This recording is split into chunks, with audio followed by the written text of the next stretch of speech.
In this week's part of Haftorah, we learn a fascinating story. In short, this takes us back in the era of the first Holy Temple. The Jewish king was Jehoram. There was a big famine in Israel, and the Syrian army laid siege to the city of Samaria.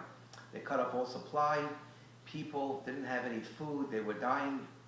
The king sent a message to Elisha the prophet, and he said to them, tomorrow there's going to be plenty of food. You'll be able to buy a measurement of fine flour only for a shekel.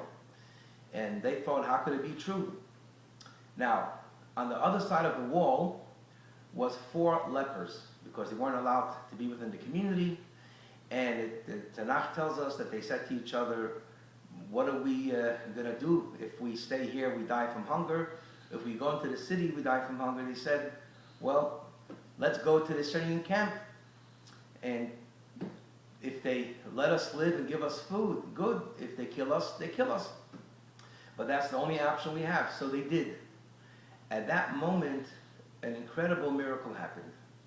That the Syrians, they imagined that there's a mass army with chariots running on the offensive, and they heard horses. They panicked and they ran away. They abandoned all their belongings and tents and food and gold.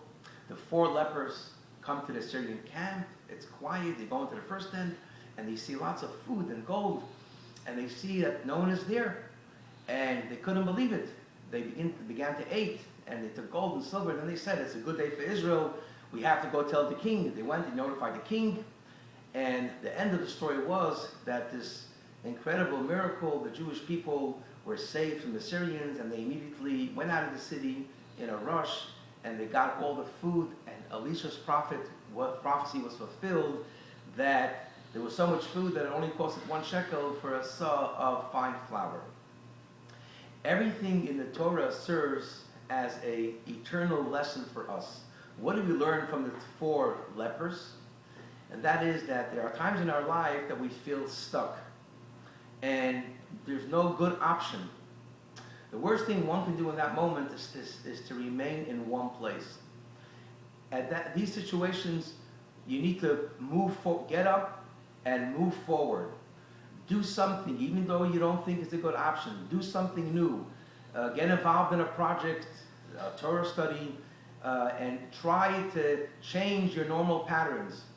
And many times you will find that by moving on and doing something new, it will change your reality, and you will be able to discover new blessings. Have a wonderful Shabbat.